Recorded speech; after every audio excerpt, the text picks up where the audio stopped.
All right, perfect. Well, that is a tough act to follow. I have to tell you that I have no jokes prepared, so set your standards very low. And I'm not going to have you hopping on one leg or doing calisthenics around the room, but I appreciate that he got our energy up. So happy Friday and good morning.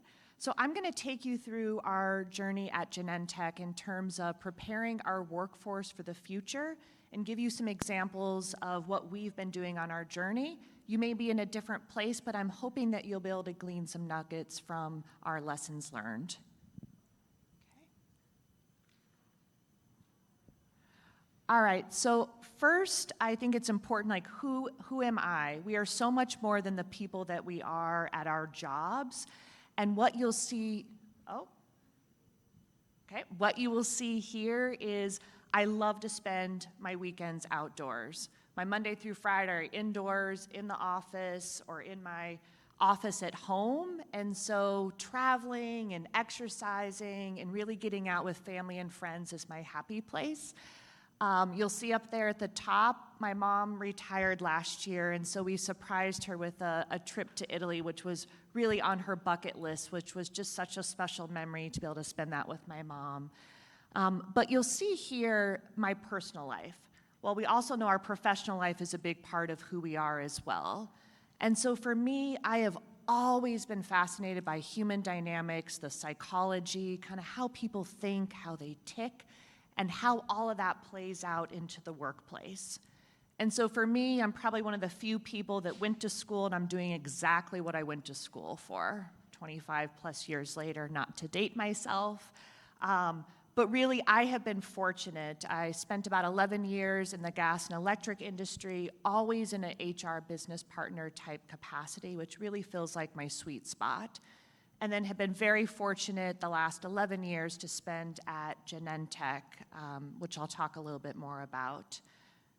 The big part of my journey has always been about evolving and learning new skills, which will really feed in the theme of today's session. All right, so how many of you have heard of Genentech? All right, so a couple of you. So I'll give maybe just a little bit of grounding because I do think it's important to understand our journey, where we are and where we're going. So we hit a huge milestone. We had a birthday this year. We celebrated 50 years, which is huge. So we are a biotech pharmaceutical company based in South San Francisco, and really we have life-altering therapies for people, particularly focused on cancer. We're going obviously into other therapeutic areas as well, but certainly at the heart of what we do is the patient. We're about 13,000 employees, but we belong to Roche, who is, as I say, our mothership, in Switzerland, which is about 100,000 employees across 100 different countries. So for us, we've had a lot of success over the 50 years, but we also know what got us to this point isn't going to get us to the next 50 years. Which means that we have to continue to evolve as a business. The healthcare landscape is rapidly changing. I'm sure all of you have been a patient, or perhaps you've helped maybe a loved one navigate the healthcare system. It's frustrating and it's complex. And so really what our mission is how do we make it easier for patients to either stay on therapy or find our therapies?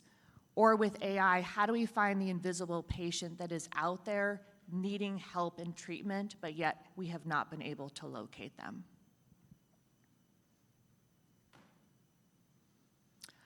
All right, so I'm going to talk a little bit about how important our HR business partners, and I kind of view it also as a triangle, is our learning and skill development organization, our talent partners, and our HR business partners, just how critical they are in terms of helping us to define the right roles, the right skills, and making sure we have that at the right time in the business.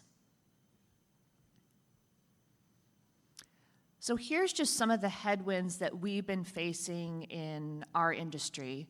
How many of you have been having conversations with either HR leaders or sitting in the room with your business leaders talking about competition, innovation, needing to be something different? Yeah. I know for myself that seems to be the common conversation that we're having these days. So you'll see for our industry, particularly with the current administration, not to get into politics, but certainly the pricing pressure, the tariff pressure has really put big challenges into our business, to the point where we need to start cutting in the R&D budget, which we know ultimately affects our patients. And also the shift in customer and patient expectations, where there is direct to patient now that's happening. And so they are demanding and needing more for us moving forward.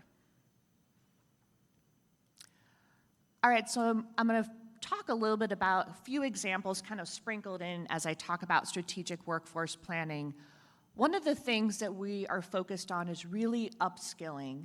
As AI is disrupting our industry, probably like many of you here in the room, we entered into a recent partnership with NVIDIA to really help us build more of our computational powerhouse.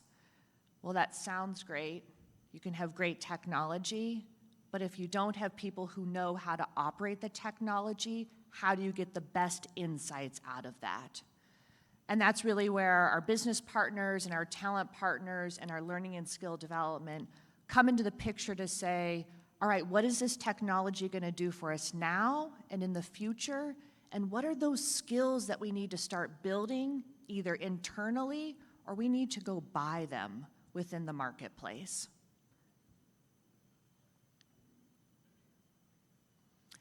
All right, so this gets us to our strategic workforce planning journey, which I resonated with Holly yesterday, and that's why I said I wish I would have talked to her before we embarked on our journey. So many lessons learned. I have to tell you, maybe you resonate with this, when I went to the leadership team and I said it's absolutely important, we're going through transformation, this was last year, this is a perfect time to do strategic workforce planning. People looked at me like I was like an alien. They're like, what is this? We know what our head count is. We're good. I'm like, no. It's much more than head count. It's about what are the skills we need now? What do we need in the future? And what are the roles that maybe we don't even know that we are going to need? How do we start getting ahead of the competition and having these proactive conversations now? We were so reactive in terms of our talent.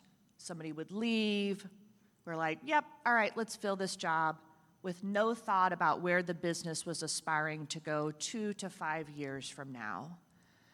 And obviously this has been a journey, but without strategic workforce planning, it would not have well informed the transformation that we went through. We may have hired the wrong people, we may have invested in the wrong skills, and this was really a people plan or a blueprint for our work to come.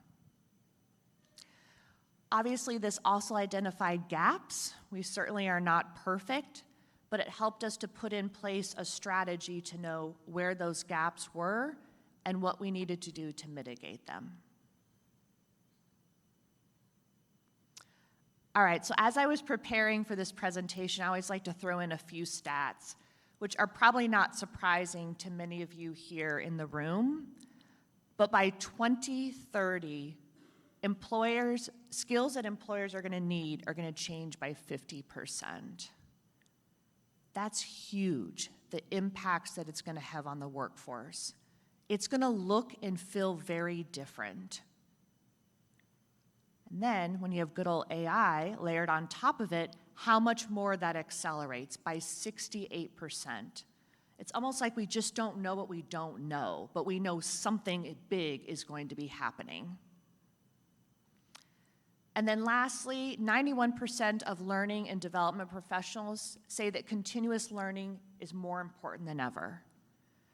But I think we can't be learning just for the sake of learning. What is that learning driving towards? How is it accelerating the business? So it has to be tied into a cohesive, integrated plan. All right, so I'm going to talk a little bit about some of the things that we've been doing within the US commercial space. So, AI, it's the buzzword, it seems to be the hot topic on all the headlines. And so as we knew AI would be disrupting our journey, it's easy to say, okay, let's tell the workforce what they need to do. And we sat and said, wait a minute, as a US leadership team, we need to build our awareness and our education around AI.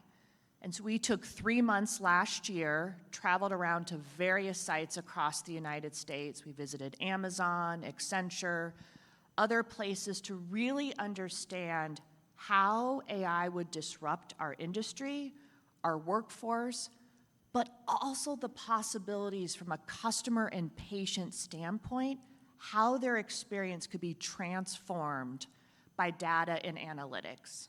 So I'll give you an example. So Amazon has this digital twin that they do with the NFL in terms of concussion protocol and safety, but also helps them to train better and to be healthier out on the field to reduce injuries. So we said, wait a minute, as we're thinking about the patient journey, could we have a digital twin for a patient to understand what they're going through on a day-to-day basis, and how do we make it easier for them? The last thing they need is to work through multiple different channels and to make their journey more challenging and frustrating. The second thing, as I alluded to, we were going through a very large-scale transformation effort, and we embedded strategic workforce planning as we were building up the new function of data, digital, and analytics. And this was really meant to be our engine, so to speak, to fuel our commercial organization, to really find those invisible patients and to arm our folks out in the field, our commercial and medical employees, with the data and insights they needed to do a better job. And then lastly, we said, okay, now that we're trying to model the change and live it ourselves, how do we give everyone in the organization an even playing field? So I know training, we don't want to just do training for the sake of training, but we did feel it was important to educate people on the fundamentals of AI, and not just how to use it, prompting, Notebook LM, and other features, but how to use it responsibly, to think about the biases that are in there, how to continue to have the human in the loop, so that everyone understood, here's how you can use it in your everyday work, but then let's share those stories with your peers so they actually can understand how it can make your work more effective and more efficient.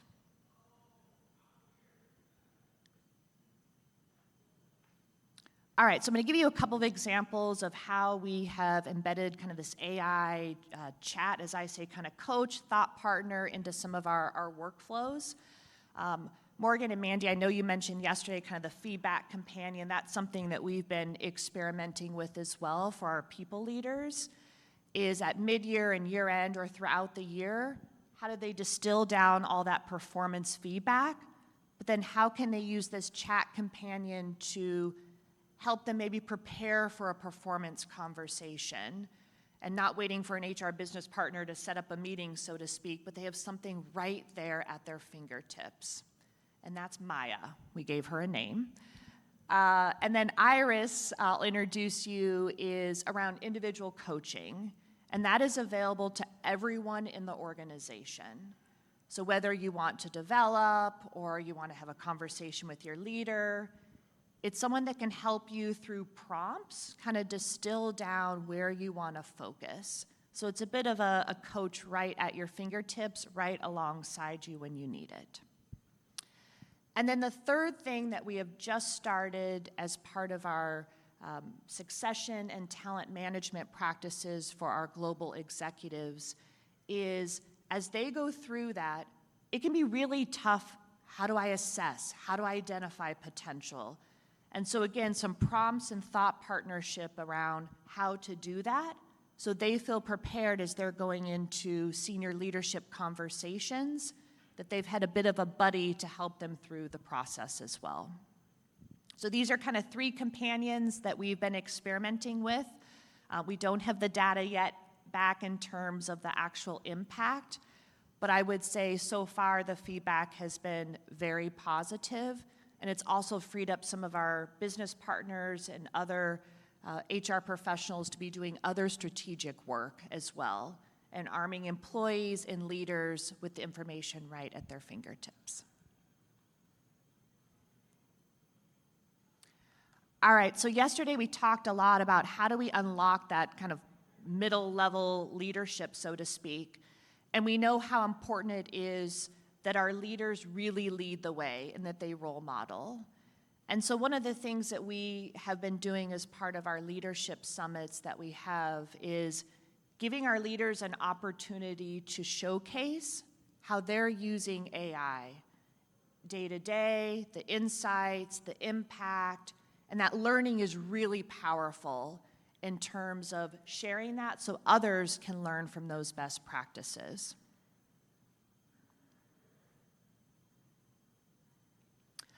All right, so it's easy to say, okay, you've been trained on AI, you're building your skill set, but I know even for myself, I'm like, it's hard to find time in the day to practice and to use the tools. But once you get the hang of it, I have to tell you, I would be lost without some of my AI companions now, who've really freed me up to do other strategic work.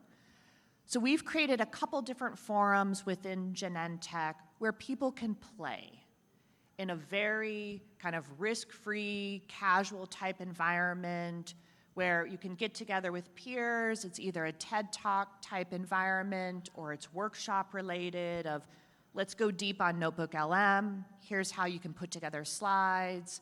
Whatever the topic may be, people can come in with their own case studies, they can learn from each other, and they can take the time to really practice. And that has proved to be really beneficial for people as they begin to use AI on their own journey and build their skills.